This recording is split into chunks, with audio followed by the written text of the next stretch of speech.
Sometime during the 12th century, at the village of Woolpit in Suffolk, England, two children appeared near the wolf pits that give the village its name.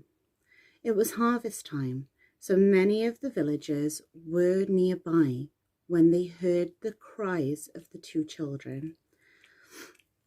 A young girl and a younger boy. They had a normal appearance, except that their clothes were strange in both make and colours. They spoke a language that no one recognised, and their skin was completely green. They were taken to the home of Richard de Calne, who was a local knight who lived just 6 miles north of Woolpit. Food was brought for the children, but they refused it, believing that it was inedible. The children continued to cry as they were hungry and scared, one would assume. Eventually, someone offered them some fresh, broad beans. Now, the children got really excited about these beans and then got really upset when they couldn't find anything to eat in the stalk. So somebody opened the beans for them to show them that there was food inside the pod. The children ate them raw, ravenously. For quite some time, this was all they would eat. Over time, they did start to try other foods, and slowly they lost their green colouring. The boy remained weak, and eventually he died. But the young girl adapted well to her new surroundings, and she flourished. She learned to speak English, and she served as a maid in the house of Richard de Calne, although she is said to have been loose and wanton, unlike other young girls of the time.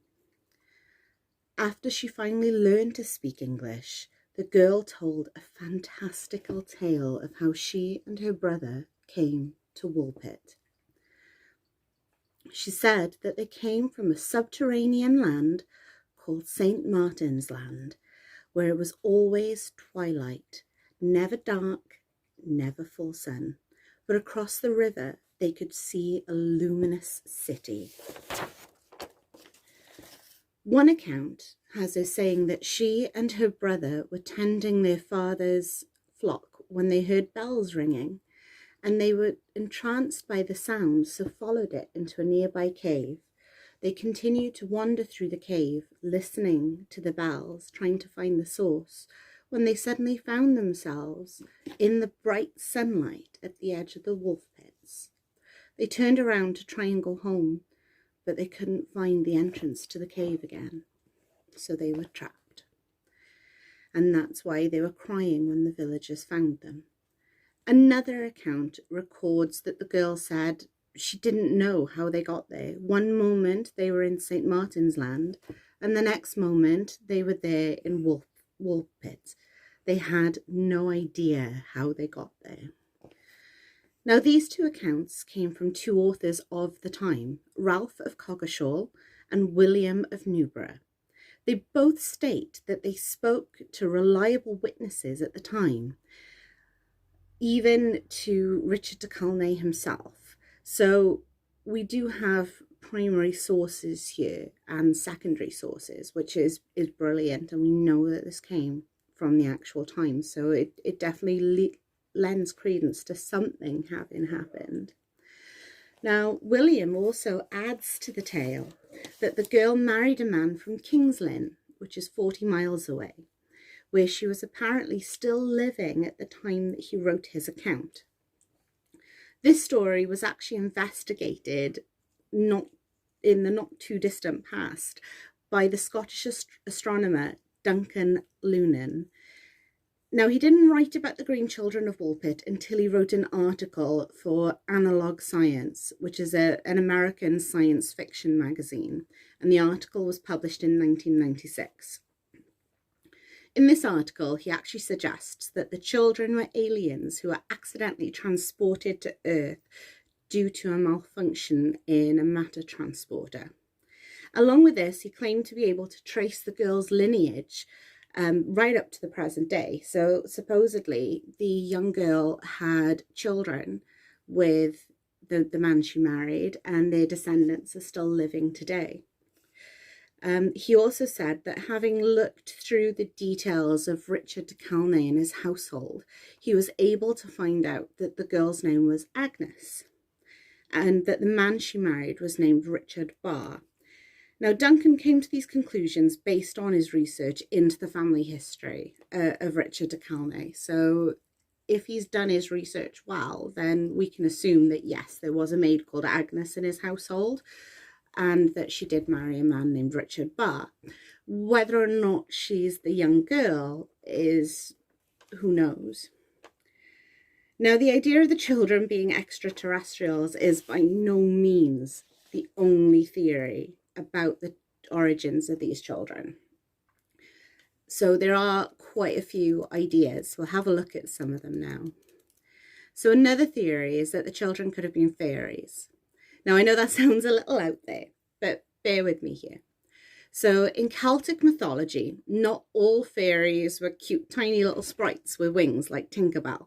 They came in all shapes and sizes, and they had all different mannerisms and appearances. So yes, there were fairies that had a fully human appearance. They would have been our height, had our body structure, our facial features. There would just always be something slightly different about them, be it the eyes, the hair, the skin tone. In fact, in Celtic mythology, there are a race of green sprites mentioned. So that's where this would come from. Now, in folklore, there are stories of humans entering the fairy realm via caves and other such things. Now, if we follow these folklore stories, once a human eats food in the fairy realm, they can't leave to come home. It's kind of like Persephone in Hades, when she ends up staying down there. I think she ate pomegranate seeds, so she had to stay, and that's when they made the deal that she'd stay for 6 months of the year. But the same rules apply to the fairy realm. If you eat the food of the fairy realm, you can't go back to the human realm because the food changes you some way. Now, if we take that story and reverse it, so we have the children coming from this race of green skin sprites living in the fairy realm, coming through a cave to the mortal realm, and once they eat our food, that's it. They're stuck. They can never go home, which would be supposedly why their skin changes to reflect ours instead of keeping its natural green colour. Now, the beans could resemble something maybe that they eat in their own land, which is why they were happy to eat them and nothing else at first. And they didn't feel that our food was edible. So maybe it took time with people giving them beans for them to trust the other food. Now, it's also worth noting that broad beans in folklore is considered to be the food of the dead. So that could definitely have connections there with the fairy realm. A slightly more plausible, if definitely less fantastical theory, is that the children were Flemish. So during the 12th century, there were many Flemish immigrants in England, and there was actually a settlement at Farnham St. Martin. Now, this settlement is roughly 9.5 miles from Woolpit, so it's not inconceivable that two children could get lost and wander their way from there down to Woolpit. Now, for me, I think the biggest thing with this is that the place is called Farnham St. Martin, and the girl said they're from St. Martin's Land. Now, you would have been able to hear the cathedral bells there, so they could have heard the bells and followed them, and that's how they got lost. Now, if the children were Flemish, it would explain why their clothes were strange and why they spoke a different language. Now, my only issue there is I would have expected someone, at least Richard de Calne being a knight, knowing what language they were speaking if they were speaking Flemish. I'm not saying they would have understood it, but they should have recognised the language at least, with there being a complete settlement of Flemish immigrants not that far away. In this theory, though, moving forward with it, the reason for their green skin colouring is due to a condition known as green sickness. Now, it's a dietary deficiency, and we now know it as hypochromic anemia. It can be hereditary, which would explain why the girl says that where she comes from, everyone is green skinned like her and her brother. If it's a hereditary condition and they all have it, that would definitely explain it. It can also be due to a vitamin B6 deficiency. Now, with the way the children were scared of the food that they were being given and would only eat green beans, again, a deficiency is highly plausible.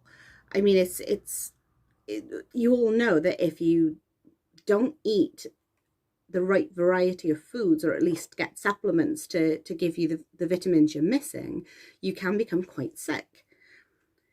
Now, the names are so similar in this. That's the thing for me. It's St. Martin and St. Martin's Land. That's definitely what makes this so plausible. I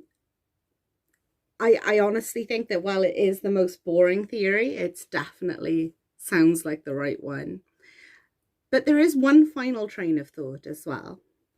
There are people who doubt that the children ever existed. They think that the story is just that. It's just a story. It's local folklore. It's a cautionary tale about the importance of being able to acclimate yourself to a new environment, which is why the young boy died and the young girl survived and went on to live a happy, full life. She learned to assimilate into a new environment, whereas he didn't, sadly. Now, we know that there are cautionary tales like this throughout history. My only thing there is that we've got two noted historians, excuse me, who were known for following up on real sources only, saying that they spoke to people who knew the children. So something had to have happened. We'll never know for certain who the green children of Woolpit were or where they came from. You never know, maybe it'll happen again.